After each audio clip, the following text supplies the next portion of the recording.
अखंड मंथन के सभी दर्शकों को नमस्कार। मैं हूं शेखर त्रिपाठी और आप देख रहे हैं हमारा YouTube चैनल अखंड मंथन। आगे क्या होने वाला है सीरीज में, आज देखिए कि कैसे इजराइल के साथ एक और देश का टकराव आरंभ हो चुका है। और जैसा कि हमने आपको पहले भी बताया था कि संसार में धीरे धीरे युद्ध के नए मोर्चे खुलने लगेंगे। जैसा कि अब भारत के पड़ोसी देश पाकिस्तान और तालिबान के बीच भी युद्ध आरंभ हो चुका है।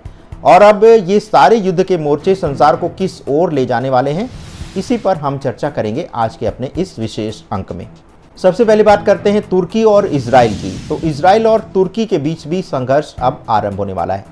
आपको बताते चले कि इजराइल और तुर्की के बीच तनाव लंबे समय से चलता आ रहा है, मगर अब मोसाद के वित्तीय नेटवर्क के प्रमुख की गिरफ्तारी आग में घी का काम कर सकती है। तुर्की की इस्तांबुल पुलिस ने 30 अगस्त को मोसाद के वित्तीय नेटवर्क प्रमुख लिरिडोन रेक्सहेपी को गिरफ्तार किया है। इसके अलावा 33 अन्य जासूसों को भी धर दबोचा गया है। तुर्की के इस कदम से एक नई जंग की आहट बढ़ती हुई सुनाई देने लगी है। इस मामले में अब इजराइल और तुर्की के बीच तनाव बढ़ना तय है। तुर्की की सरकारी न्यूज एजेंसी अनादोलू के अनुसार 30 अगस्त को इस्तांबुल पुलिस ने एक ऑपरेशन के दौरान रेक्सहेपी को गिरफ्तार कर लिया है। रिपोर्ट के अनुसार रेक्सहेपी ने आरोपों को स्वीकार कर लिया है। 25 अगस्त तक रेक्सहेपी तुर्की पहुंचे थे। इसके बाद से ही वह वहां की खुफिया एजेंसी MIT की निगाहें उन पर जमी हुई थी। MIT की जांच से पता चला है कि रेक्सहेपी मोसाद के लिए वित्तीय संचालन के काम को देखते थे और वेस्टर्न यूनियन के माध्यम से तुर्की में फील्ड एजेंटों को बार बार बड़ी मात्रा में धन का हस्तांतरण करते थे। रेक्सहेपी को फिलिस्तीनी राजनेताओं को निशाना बनाकर ड्रोन निगरानी और मनोवैज्ञानिक ऑपरेशन करने का भी दोषी पाया गया है। MIT ने पाया कि मोसाद तुर्की में अपने फील्ड एजेंटों को मुख्य रूप से कोसोवो और अन्य पूर्वी यूरोपीय देशों से धन हस्तांतरित कर रहा था। वित्तीय ट्रैकिंग से ही पता चला है कि कोसोवो से धन तुर्की में मोसाद के फील्ड एजेंटों द्वारा वेस्टर्न यूनियन और क्रिप्टो करेंसी के माध्यम से सीरिया के स्रोतों में स्थानांतरित किया जा रहा था। ऑपरेशन मोल के अंतर्गत अब तक 33 जासूसों को तुर्कियों में गिरफ्तार किया जा चुका है। इसमें फरवरी में निजी जासूसों के माध्यम से मोसाद को जानकारी बेचने के संदेह में 7 संदिग्धों को पकड़ा गया था। फिर मार्च में एक निजी जासूस समेत 7 और लोगों को मोसाद को जानकारी बेचने के आरोप में धर दबोचा गया। इसके पश्चात 1 महीने बाद अप्रैल में 2 और लोगों को गिरफ्तार किया गया। गिरफ्तारी पर इजराइल ने कोई प्रतिक्रिया नहीं दी है। इसी घटना के बाद मई महीने में तुर्की ने इजराइल के साथ सभी तरह के व्यापार पर रोक लगा दी है। इसके बाद अगस्त में उसने गाजा में नरसंहार के लिए इजराइल पर आरोप लगाने वाले दक्षिण अफ्रीका के मुकदमे में शामिल होने के लिए संयुक्त राष्ट्र की अदालत में एक अनुरोध भी दायर किया। तुर्की के राष्ट्रपति एर्दोगन ने इजराइल पर गाजा में नरसंहार करने का भी आरोप लगाया है। अंतर्राष्ट्रीय अदालतों में इसे इजराइल को सजा देने की भी तुर्की के राष्ट्रपति द्वारा मांग की गई है। तुर्की के राष्ट्रपति एर्दोगन इजराइल की तुलना नाजी जर्मनी और प्रधानमंत्री बेंजामिन नेतन्याहू की तुलना हिटलर से पहले भी कर चुके हैं। आपको बताते चलें कि पिछले वर्ष दिसंबर में इजराइल की शिन बेट सुरक्षा एजेंसी के प्रमुख ने कहा कि उनका संगठन लेबनान, तुर्की और कतर समेत कहीं भी हमास को निशाना बनाने के लिए तैयार है। मगर उनके इस बयान पर तुर्की ने इजराइल को चेतावनी भी दे डाली थी कि अगर वह तुर्की समेत फिलिस्तीन के बाहर रहने वाले आतंकी समूह के सदस्यों का शिकार करने की कोशिश करेगा तो उसे गंभीर परिणाम भुगतने होंगे। इससे पहले 2024 के मई महीने में तुर्की के राष्ट्रपति रेसेप ताइयप एर्दोगन ने इजराइल से बड़े खतरे का दावा किया था। उन्होंने कहा था कि इजराइल अगर हमास को हराने में सफल नहीं होगा तो उसका अगला निशाना तुर्की पर साधा जाएगा। राजधानी अंकारा में तुर्की की संसद को संबोधित करते हुए एर्दोगन ने कहा कि अगर इजराइल को रोका नहीं गया तो अंततः वह उन पर अपनी निगाहें जमा लेगा। 7 अक्टूबर को इजराइल पर हमास ने हमला किया था। इस हमले में इजराइल के लगभग 1200 लोगों की मृत्यु हो चुकी है। जवाबी कार्रवाई में इजराइल ने गाजा पट्टी में हमास के विरुद्ध एक ऑपरेशन आरंभ किया है। एर्दोगन कई बार हमास के लिए समर्थन भी व्यक्त कर चुके हैं। इजराइल की ओर से ये बयान तब आया है जब तुर्की और इजराइल के संबंधों में गिरावट आ चुकी है। तुर्की ने मानवीय सहायता के निर्बाध प्रवाह और युद्ध विराम की मांग को लेकर इजराइल के साथ व्यापार भी अब बंद कर दिया है। तुर्की नाटो का सदस्य है। ऐसे में एर्दोगन के बयान के बावजूद इस बात की संभावना कम है कि इजराइल तुर्की पर हमला करेगा। एर्दोगन ने कहा कि इजराइल उन पर 35,000 फिलिस्तीनियों की हत्या और 85,000 लोगों को घायल करने का जवाब देगा और हम उनकी मदद करेंगे। उन्होंने सोमवार को कहा था कि हमास के 1,000 से अधिक सदस्यों का तुर्की के अस्पतालों में इलाज चल रहा है। एर्दोगन ने आगे कहा कि किसी को हमसे ये आशा नहीं रखनी चाहिए कि हम अपने शब्दों में नरमी लाएंगे। इजराइल उतने ही खराब हैं, उतने ही बर्बर हैं। उन्होंने लोगों को सबसे घातक हथियारों, भूख और प्यास से मार डाला है। उन्होंने लोगों को उनके घरों से बाहर निकाला है।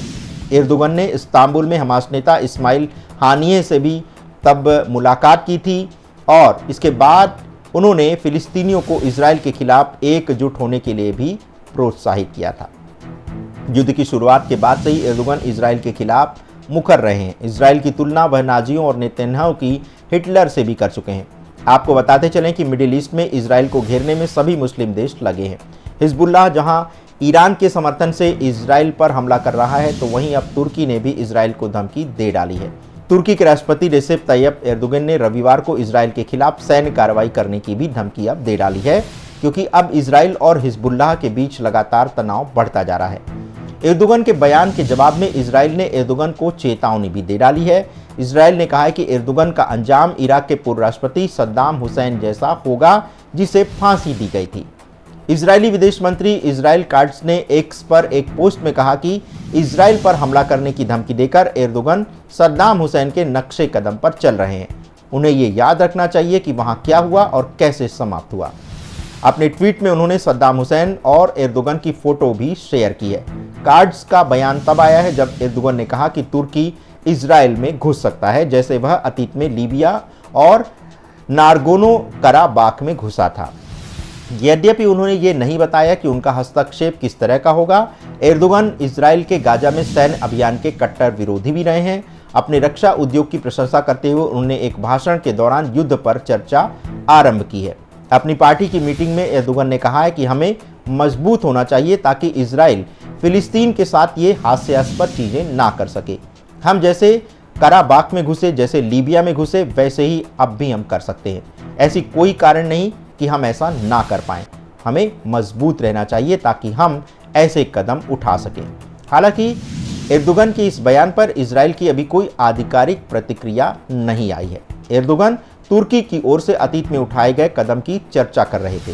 तुर्की बलों ने लीबिया में 2020 में संयुक्त राष्ट्र मान्यता प्राप्त government of national accord of Libya का समर्थन किया था। लीबिया के प्रधानमंत्री अब्दुल हामिद अल दबीबा को तुर्की का समर्थन मिला हुआ था। वहीं इसके अलावा अजरबैजान और आर्मेनिया के नारगोनो कराबाख संघर्ष में भी तुर्की ने अपनी महत्वपूर्ण भूमिका निभाई थी। तुर्की ने अजरबैजान को सैन्य प्रशिक्षण और आधुनिकीकरण सहायता भी प्रदान की थी। यद्यपि वह प्रत्यक्ष रूप से सैन्य अभियानों में सम्मिलित होने से इनकार करता रहा है। और अब बात पाकिस्तान और तालिबान के मध्य छिड़े युद्ध पर चर्चा करते हैं। तो अफगान तालिबान और पाकिस्तान के बीच बुधवार को बॉर्डर पर नई जंग आरंभ हो गई है। अफगानिस्तान के खामा प्रेस की रिपोर्ट के अनुसार बुधवार शाम करीब 7 बजे खुर्स्त फ्रांस के जाजी मैदान जिले में काल्पनिक डूरंड रेखा पर पाकिस्तानी बलों के बीच भारी गोलाबारी आरंभ हो गई, जो कि देर रात तक चलती रही। दोनों पक्ष भारी हथियारों का प्रयोग कर रहे हैं। स्थानीय सूत्रों के अनुसार अफगान बल डूरंड लाइन से लगे सीमावर्ती क्षेत्र में नई चौकियों का निर्माण भी कर रहे हैं, जिसके चलते अब झड़प आरंभ हो चुकी है। अफगानिस्तान और पाकिस्तान के बीच सीमा को लेकर के विवाद है। स्थानीय सूत्रों के हवाले से खामा प्रेस ने बताया है कि अफगान तालिबान के बल 3 दिनों से यहां चौकी का निर्माण कर रहे हैं। महाज न्यूज़ ने स्थानीय और अफगान सूत्रों के हवाले से देर रात में बताया है कि फिलहाल दोनों पक्षों के बीच गोलीबारी बंद हो गई है। पाकिस्तानी पक्ष के स्थानीय लोग दोनों तरफ से लोगों के मारे जाने की आशंका व्यक्त कर रहे हैं, लेकिन अभी तक कोई विस्तृत जानकारी उपलब्ध नहीं हो पाई है। पाकिस्तान और अफगानिस्तान को एक काल्पनिक डूरंड रेखा एक दूसरे से अलग करती है। यद्यपि कि अफगानिस्तान की किसी भी सरकार ने इस रेखा को वास्तविक सीमा के रूप में मान्यता नहीं दी है। इसके चलते पाकिस्तान और अफगानिस्तान में हमेशा से तनाव रहा है। वर्ष 2021 में अफगानिस्तान की सत्ता में तालिबान की वापसी के बाद पाकिस्तान को सीमा विवाद से राहत मिलने की आशा थी। तालिबान ने सीमा विवाद को लेकर न केवल पूर्ववर्ती रुख अपनाया, बल्कि ये एक कदम आगे बढ़कर के सीमा से लगे क्षेत्रों पर भी उसने अपना दावा ठोकना आरंभ कर दिया है। तालिबान का सीमा पर सुरक्षा चौकियों की स्थापना करना उसके इसी दावे का विस्तार है। तालिबान बलों ने पाकिस्तान की तरफ से सीमा पर बाड़ लगाने का भी विरोध किया है और इसी को लेकर के दोनों में कई बार पहले भी झड़पें हो चुकी हैं। तो दर्शकों, जैसा कि हमने आपको पहले भी बताया है और अब भी यही कह रहे हैं कि संसार के देशों में अचानक से युद्ध की परिस्थितियां बनने लगेंगी और नए नए युद्ध के मोर्चे खुलने आरंभ हो जाएंगे। अब जो अगला युद्ध का मोर्चा खुलने वाला है वह है चीन और ताइवान के बीच, और दक्षिणी चीन सागर में भी अब तनाव हो सकता है कि 2025 तक आने वाले समय में बढ़ जाए। तो एक तरफ इजराइल, हमास, लेबनान, हिजबुल्लाह और ईरान के साथ उसका तनाव है, और अब जो है तुर्की के साथ भी इजराइल का संघर्ष बढ़ने वाला है। दूसरी तरफ यूक्रेन और रूस का युद्ध चल ही रहा है, और अब आने वाले समय में क्या होने वाला है इसकी जानकारी हम आपको लगातार देते रहेंगे, लेकिन इसके लिए आपको देखना होगा हमारा चैनल अखंड मंथन। तो आज के अंक में बस इतना ही, मिलते हैं अगले अंक में, तब तक के लिए हमें अनुमति दें। धन्यवाद, नमस्कार।